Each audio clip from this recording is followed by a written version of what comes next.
How's everybody today? Good. Well, the best news about any spring game is that you get through the game and a lot of players get the opportunity to play, and you don't get anybody, injured.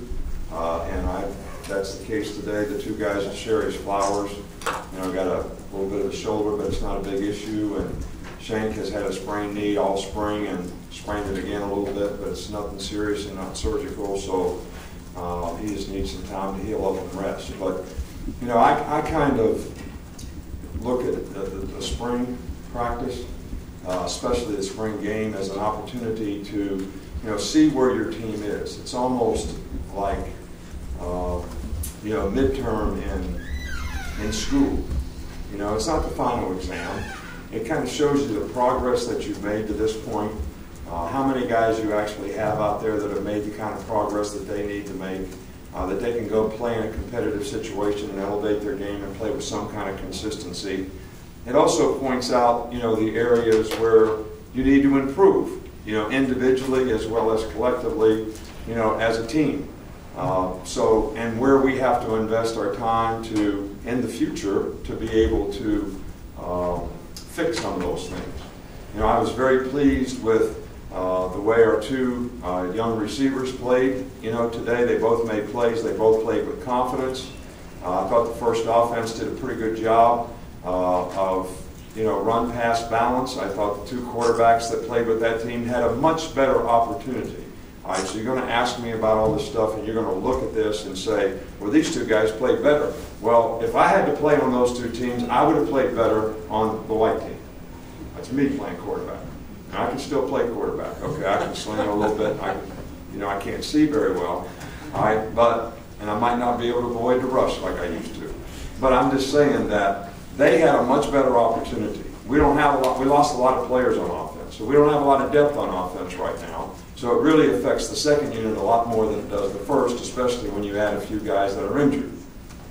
So those guys had a better opportunity to have success, today.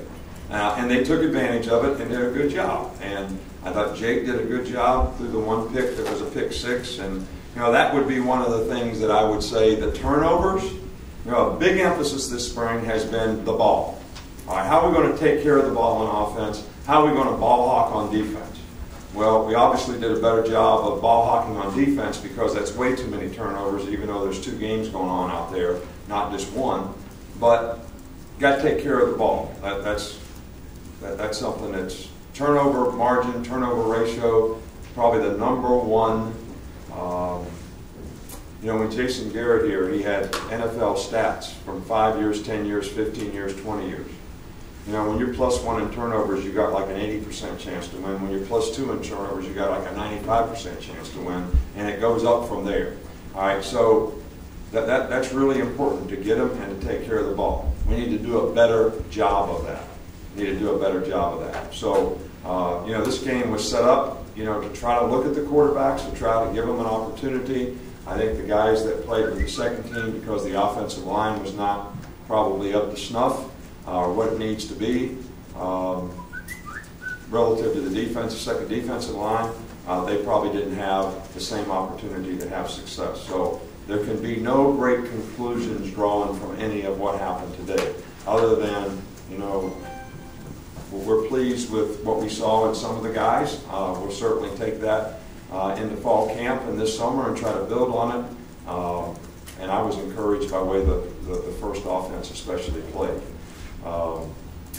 I think the focus for everybody here now is to make a commitment to doing things the way we need to do them so that we can improve and take advantage of the things that we learned today. And we'll go to work on that Monday with the meeting and finish this semester academically like we need to, and kind of go from there. Start up front with Mark and Dwayne.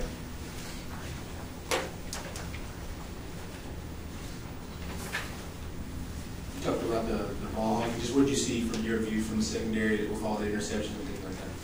I'm sorry? So you talked a little bit about the ball hawking, but just from your view, what did you see from the secondary and getting out those interceptions? Well, I think that obviously it's always a good play when you get a turnover. But when you're playing against yourself, did the guy that threw the pass throw it the right place, the right time? and it was a good throw, was a good play, was it a good break on the ball by the defensive player. So, you know, sometimes interceptions occur because of lack of execution, and sometimes they occur because of great plays. There was a couple of good breaks on the ball today, and there was a couple probably throws that shouldn't have been made. So you can take from that whatever you'd like. But it is a concern that we turn the ball over that much, and it's encouraging that we got that many turnovers. But when you're playing against yourself, you know, just like I love seeing our offense make big plays. And when they make them against our defense, it makes you say, wow, man, you know, one of our big points of emphasis is not give up big plays. All right, so that's something that we need to work on, and we will continue to do that. Coach, just a strategy with Kenyan Drake. I know he had the black jersey on. He went into the line a few times, and he seemed to be getting frustrated, getting tapped, because he probably thought he could break off a big run. How do you feel like he played under those circumstances? I thought he played great. That's how he's played all spring. And, you know, I think that we're trying to make a business decision as best what's best for Kenyan Drake and his future, as well as what's best for our team. And I don't think he had anything to prove out there today by going out there and getting tackled and us putting him in a situation where he'd be at greater risk of injury. You know, he's pretty much full speed, but yet to be cautious with him, I think, is probably smart right now. And, you know, if he's a competitor, you would expect him to get frustrated because he wants to compete like everybody else.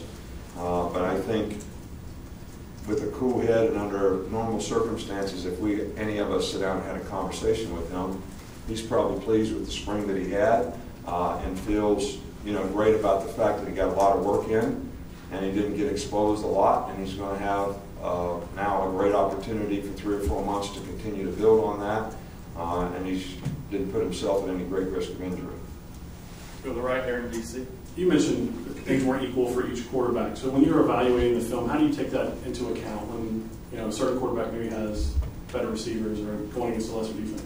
Well, you know, you kind of take the plays that the quarterback couldn't make because he didn't have a chance to make, and you really can't fault him for that. You take the opportunities that maybe they had where they had protection, they had time, they had open people. Did they throw the ball the right place? Were they able to throw it accurately? Did they make good decisions? I mean, I think you have to sort of separate the things that they can control and the things that they can't control and sort of evaluate it that way. What's your overall feeling about the running back position, depth-wise and performance-wise, spring today, just moving forward? Well, we obviously have 2 guys that have proven around here over time that they're very, very good players.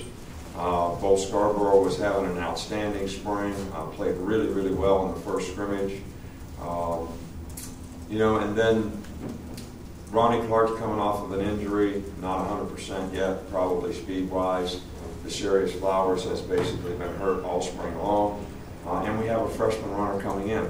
So after the first 2 guys, you know, there hasn't been a real solid opportunity to have any continuity in development of any of these players. But I think whether it's a freshman that comes in next year or, you know, the players that we have now and developing those players, that's where the depth at this position has got to come from. And it's unfortunate, you know, we had some good guys here and they didn't live up to what they were supposed to do, and they're not here anymore. All right, so, you know, we feel comfortable and confident that we can develop the players that we have, and we have some explosive players there, and we'll just keep working with them. Michael. I just want to ask about Reuben Foster, his progress. He was in there quite a bit today with the first group. I mean, where is he now compared to last spring? Right, well, in fairness, you know, we had to split the guys up, but the way we played the spring is Sean Dion has started with the regular team, and when we're playing in regular defense, and Reuben has been the starter at nickel. So those 2 guys are sort of sharing a spot, a little bit like Nico Johnson and C.J. Mosley did, you know, early on, but we had to break them up, so they both had to play both things today. But Reuben had a really good spring. He's able to stay healthy throughout the spring. He made a lot of plays. He's got a better understanding of the defense. He's playing a lot more maturity and a lot more confidence, and we're encouraged, you know. But with Reuben, we just try to get him to focus every day on what he needs to do to get better, and we were very pleased with what he was able to accomplish. Middle, Matt. And Nick, it seemed like Marlon Humphrey had a decent day today, had some good tackles, had the interception, had a pass breakup also. What did you see from him? And what kind of spring? Well, Marlon's had a good spring. I mean, he really has. He's improved a lot. Tony Brown has improved a lot. You know, Marlon did, you know, play well in the game today, but again, he was playing against the second receivers, which is, you know, matchups are a big deal. So, and, you know, we only really had 3 receivers that have any experience out there today. You know, Cam Sims not being out there, a couple other guys that played a little bit. So this is an area of our team where we need to add depth, you know, and it may be an area where we have to play some freshmen next year. But I'm happy with the way Marlon played. But again, you know, these how you get challenged in a situation like this is something that everybody has to note. But Marlon has had a good spring. He's improved a lot. He's got a lot more confidence, and he's developed nicely for us. Back left, Scott. Nick, you kind of talked in the past about that AJ had, Blake had that gravitational pull where the team kind of follows that guy that the quarterback should be, not really relative to today's game, but what do you look for from that as far as comparing to on-field play than maybe did in the locker room or doing drills when coaches aren't out there? What are you looking for from whoever it's going to be? Well, you know, I think what you're trying to describe here is leadership. You know, somebody that affects other people for their benefit. And to be honest with you, I think several of the quarterbacks have the capabilities of doing that. And I've actually seen signs, you know, of that in them at times. But I also think that when you do things the way we've done them so far, you're not really putting a guy in a position to be a leader, to affect other people, because you're rotating guys in and out. And you know, like I thought Jake did a pretty good job of that today. And, you know, some of the other guys who have shown capabilities of doing that in the past struggled a little bit with that today. But again, you know, it's a lot easier to play with confidence when you're playing around guys that know what they're doing. You know, quarterback, you've heard me say this before, I played quarterback. Quarterback is the hardest position in football to play if you don't have good players around you. So we need that kind of leadership. We need people who can affect other people in a positive way. And I think that's going to be something that will be interesting to see how it develops with these players that we have. 2 more quick ones, Cecil. Coach, did you feel like you got Cam Robinson enough looks in the passing game today, or are you going to start to target him a little bit more? Well, you know, that was, I let each team put a trick play in, and that was that team's trick play. But because we had to practice on Thursday inside, both teams had to put their trick play in, like, you know, on half the field. So I don't think it was much of a trick. You know, as soon as they lined up in the formation, all the defensive players started yelling, you know, cover Cam, cover Cam. So 57 stands up and covers him on the pass. So there wasn't much of a trick to it, because we didn't have any secret operation that we could go to on Thursday because of the weather. Last one, Kim.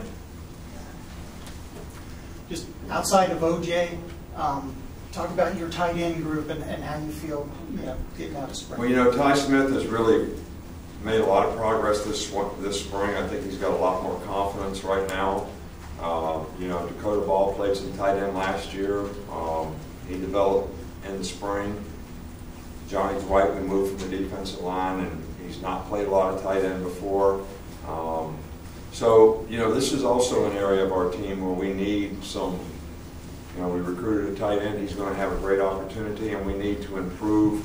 Past those first 2 guys, we need to improve. OJ had a really good spring, and, you know, I think should have, a really good year next year. And I think some of the things that we're doing offensively is we're not doing a lot that requires a big old tight end to block in what I call the C area, or the tight end area beside the tackle. So, and part of the reason for that is we have more athletic tight ends, and we don't have a thumper right now. So we'll have to adapt accordingly.